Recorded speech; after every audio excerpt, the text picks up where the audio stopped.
What up, weebs? Great day today. Well, at least I think so, because oh, they say the PT is finally gonna be over, and by over, it's gonna be over in about 20 29 hours from now. So or like 28. So for me, this is a time zone in UTC plus 8, but so like this would probably be like uh, June 25th, Thursday, June 25th, at about 9 p.m. I'd say for people in Britain or the UK, and I think yeah, it's pretty good. Let's take a look at the quick changes because honestly, I don't know whether I should be happy, excited, or pissed right now because I was about to upload a new video. But anyways, um, airborne recay unit and the PT is going to be added to the match or to the game.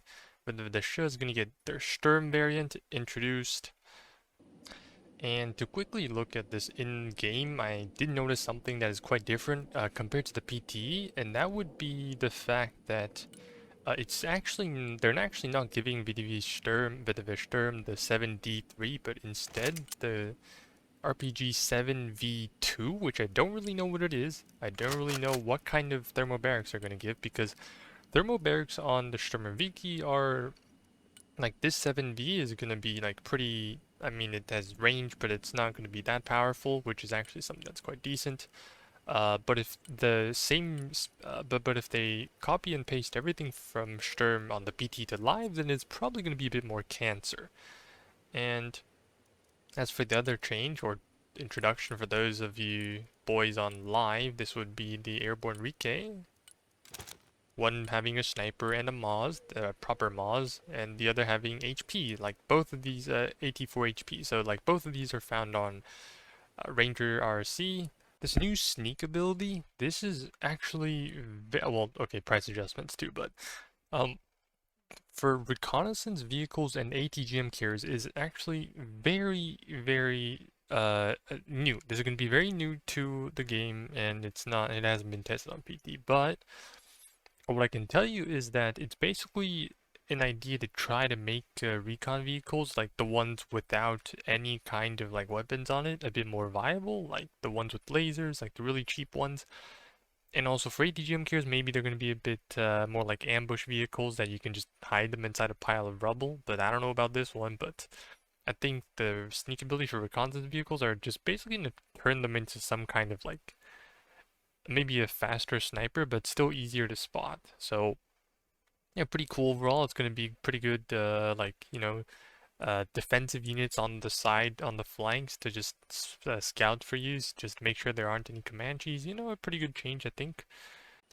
And then I think the most interesting part, okay, Baltic Battalion will be buffed, and then probably need to do something about Russia as well by buffing them. But yeah, okay. So first thing, increased base damage of tank shells. This is absolutely, something that we expected. Also, along with the logistics part, like um, mechanic that transfers stress from transport, so no more no more clown carring. Um, and then you can also, like, this is also pretty big because you don't no longer need to drop infantry off at a supply point and also put them back into the truck. You can rearm infantry without using supply dumps for some vehicles, so it's kind of weird. I don't really, because like on the PT it's for every vehicle, but they said for some vehicles here it is a bit confusing. We'll see how things go. And then this here says that infantry transported in helicopters can now survive low altitude crashes, albeit with heavy casualties. So this is something new. This is something new, and I'm pretty sure that although you haven't heard of any news of it, and you actually might be concerned because, okay, what if people start spamming not killer eggs, little birds or silent hawks, and they just fly in low altitude and everything lives? And yes, that is a concern, and it actually has been accounted for by FLX himself. He's thought about it. In a discussion, well, I probably shouldn't tell you anything, but I'll tell you that Little Bird W's with this mechanic is not going to work, so I'm not going to tell you how they fixed it, but they fixed it kind of. Well, I hope they fixed it. And yeah, okay, and then like some interactions between these. So I obviously skipped a couple things, for example, like price adjustments, limits expanded for the T72, so that would be the T72, huh? That'd be the mechanized. Mechanized, slightly buffed here. Because normally you would only get, I might as well just pull my deck builder out here. Oh, oppa, wrong button. Alright, so three T72B3s and six T72B1s. This is obviously probably the weakest tank in the game. And this one is basically a stock Abrams with access to APS, so it's also not that great.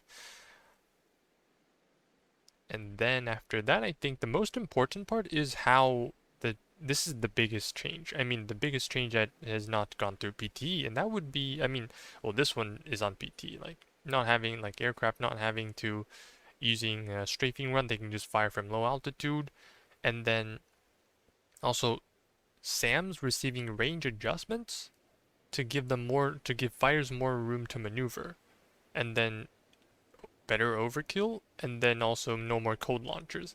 So these are some like experimental changes that are not on the PT, but they're still, I mean, like overkill is on the PT, but like it's probably not going to be the same as the PT, but we'll see how it goes because I haven't seen them myself.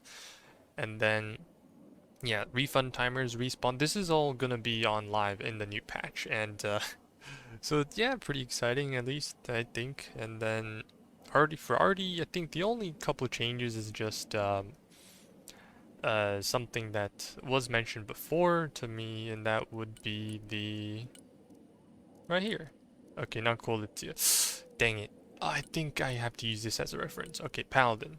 So the Paladin has a cluster and a HE round, both being the same caliber, but if you look at this, the blast radius is actually not the same, and also the damage. Well, the damage it doesn't really reflected, I guess. But the AoE is probably just the biggest issue here. Like it's not the same. But if you look at the MLRS, which is HE, and let me just pin that, and cluster. So the blast radius for cluster and HE MLRS is actually the same. So this is the inconsistency that the devs want to patch. And then last but not least, smoke finally being reverted back to 60 seconds, so no more smoke spam for those who love mortars. Still, I think 60 is a bit long for like competitive, but overall I think 60 is pretty forgiving for anyone on live. So yeah, these are pretty good stuff, and also a lot of changes, but I guess we cannot really go through them at the moment. But finally, some news after the first anniversary, and this is only a brief interview, so this is going to be a really big patch, and the patch notes will be published on the day of July the 2nd. I mean, if you ask me for an optimistic change, it's probably going to be like a week. So, well, maybe a bit disappointing because like this is exactly next week. So compared to my previous video, which I said 1 week, it turned out to be 2 weeks. So sorry guys about that. But still, also this is not Q2. This is the start of Q3. But I guess we'll just I mean, if you want to criticize the devs, then go ahead. This is not Q2. But I mean, Hippie's probably gonna make a video and shit on them anyways. But hey, I mean. I'm happy. I'm happy to finally see a new patch coming to the live version of the game, which is something that everyone wanted. So, yeah, guys, short video here. I actually was going to make something completely different today. I wanted to make a video that's like 50 minutes long, but I'm not done with it. So, so this is what you get. This is what you get. Oops. So this is what you get. Um, Anyways, guys, have a good day. I hope, and I'll probably release the new video very, very soon. So take care. Bye bye.